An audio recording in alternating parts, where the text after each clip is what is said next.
E aí, pessoal, sejam bem-vindos ao nosso vlog. E aí, pessoal, meu nome é Gabriel E eu sou o Felipe. e agora nós vamos dar início ao nosso vlog sobre Admirável Mundo Novo. E traremos um pouquinho do nosso ponto de vista sobre esse livro. Bom, para começar, Admirável Mundo Novo é uma distopia, em que nos é apresentado uma sociedade dividida por casta, sendo 5: Alfa, Beta, Gama, Delta e Y. A Alfa é a mais alta delas, e a Y é a mais baixa. As pessoas que estão na casta Alfa possuem um maior condicionamento físico, intelectual e uma melhor aparência. Conforme a casta vai diminuindo, esses atributos vão sendo reduzidos, para assim essas pessoas serem mais facilmente subvertidas, mais facilmente controladas e destinadas a trabalhos mais pesados. As pessoas que estão na casta alfa foram construídas, projetadas para estarem no topo da sociedade. E as pessoas que estão na casta Y e mais baixas são projetadas para estarem na base, fazerem trabalhos mais pesados, que não são considerados dignos ou importantes nessa sociedade. Sabendo disso, vamos para o Centro de Incubação de Londres Central.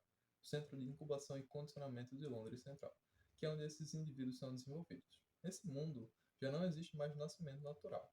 Os indivíduos são procriados e desenvolvidos em um laboratório, que são os centros de incubação. Lá foi desenvolvido um processo chamado de bolscanovização, que é onde, a partir de um único feto, é possível desenvolver centenas de indivíduos iguais e semelhantes. Esse processo facilita a procriação. Ele permite que, através de um único feto, seja possível desenvolver vários centenas de indivíduos uniformizados e que servirão para trabalhos mais pesados. Também, nos centros de incubação e condicionamento é onde ocorre o processo Pinopé.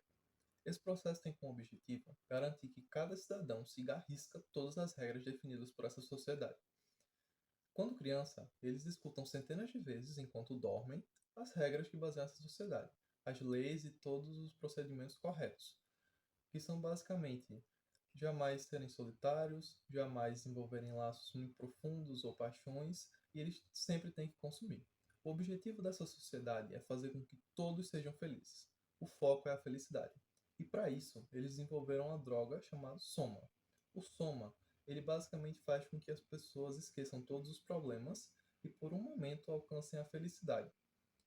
Ele é obrigatório para todos os cidadãos. E quando alguém não quer tomar, meio que acaba fugindo desse padrão e é meio que excluído, o que é mostrado um pouco em um dos personagens principais.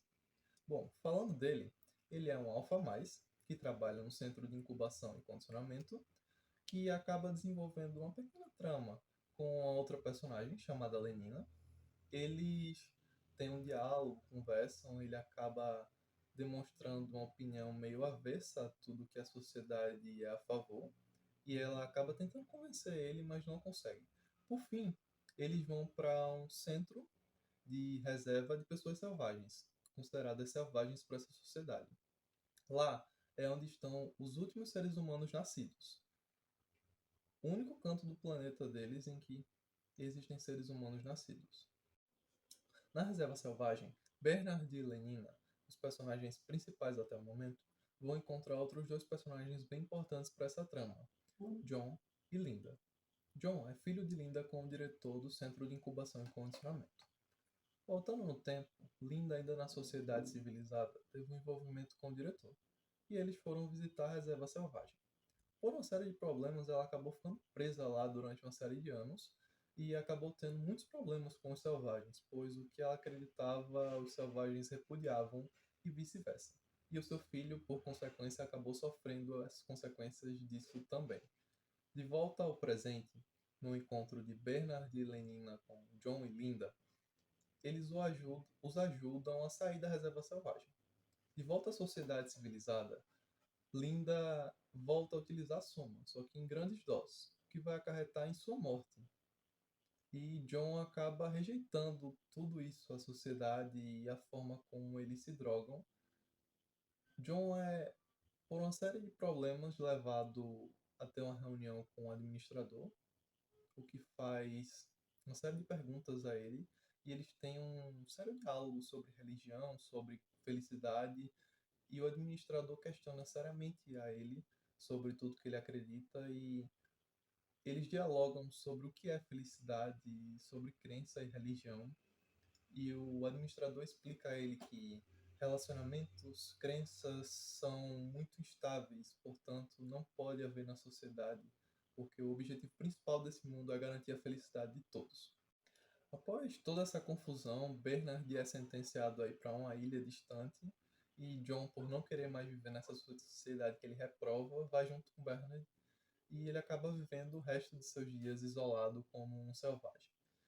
Bom, o livro ele é muito rico, ele traz uma série de tópicos extremamente interessantes, como o uso de droga, a busca pela perfeição, consumismo, uma sociedade doutrinadora, a busca por controle, e esses são tópicos que nós iremos abordar um pouco mais agora. Olá pessoal, tudo bom? Eu vim falar sobre Admirável Mundo Novo, uma obra bastante complexa e para alguns leitores até de certo modo apreensiva e pesada de se ler. É um livro que me chamou bastante atenção dado o seu tópico central, que é a busca incessante pela felicidade, mas não uma felicidade natural, uma felicidade artificial de certa forma, como é tratada pelo livro. Eu fiz algumas anotações a respeito de como foi abordado no livro em si. O ponto central do livro, perdão, é o destino de John, o selvagem, que aparece mais do meio do livro para o final. Ele representa a nossa humanidade, a forma como viver naturalmente, não condicionada com suas complexidades, emoções, dores e belezas, que são suprimidas nesse universo de Admirável Mundo Novo, dado por um administrador mundial que traz a forma de viver, de trazer a felicidade pela força do braço, por assim dizer, bastante incisiva às pessoas desse universo. John, por assim dizer, ele busca a verdade, a beleza e a dor, o amor verdadeiro e pecado, tudo que o Estado Mundial eliminou. Busca justamente isso, todos os sentimentos que nos fazem ser humanos, de certa forma, vistos e sentidos por grande parte da população mundial no nosso mundo.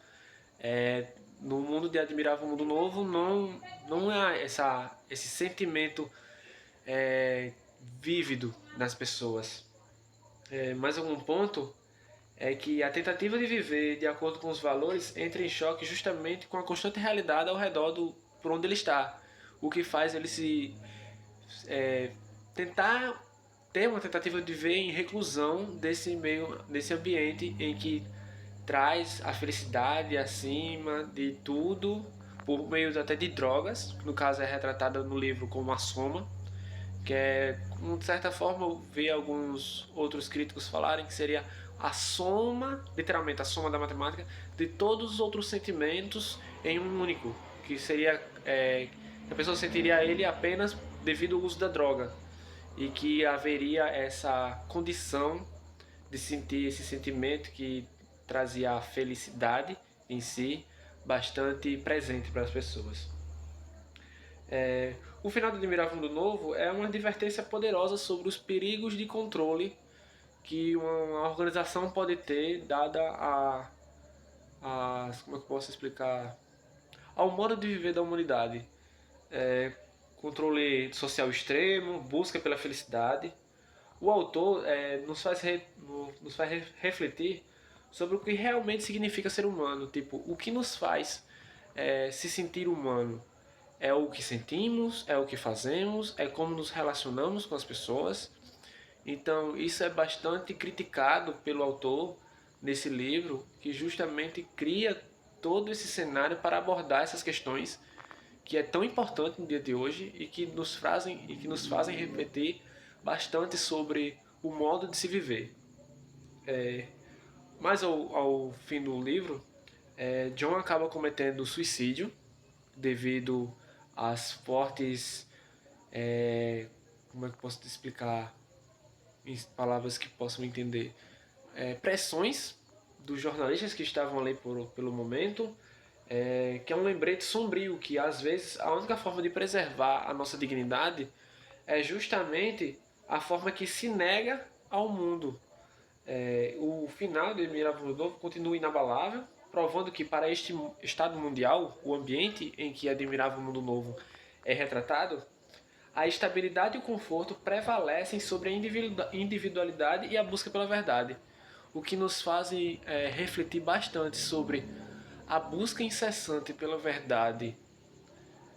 Nos fazem mais bem individualmente ou nos faz entrar em conflitos constantes com o modo de viver no mundo atual. Então, essa foi uma das reflexões que eu tive durante a leitura de Admirável Mundo Novo. É um ponto que me trouxe bastante apreensão foi justamente esse clímax, o desfecho e o suicídio de John, que foi bastante doloroso até, posso usar essa palavra, que tipo esperava tudo que ele poderia fazer, mas não se matar. Então, para mim, foi realmente uma surpresa. O filme é bastante denso, ou seja, não é uma leitura que você vai fazer, depois do almoço vou fazer uma leitura para me relaxar. Não, é uma leitura que você usa, que você a lê para você elaborar críticas sobre o seu modo de viver, como o mundo está sendo direcionado atualmente, de certa forma. Então, como você usa a sua verdade em prol do que acontece no mundo e como você elabora o seu comportamento devido à sua verdade é o que faz você seguir à frente e mudar ou não os seus comportamentos. Indico a leitura, apesar de ser uma leitura bastante densa, causa bastante perplexidade no começo da leitura devido aos atos cometidos pelo Estado Mundial e os órgãos de controle, mas você vai buscando e tendo uma curiosidade a mais à medida que você vai lendo e se aprofundando nesse universo. Super indico a leitura e aguardem os nossos próximos vlogs. Até mais! Por fim, esse foi o nosso vlog sobre Admirável Mundo Novo. Espero que tenham gostado. Valeu!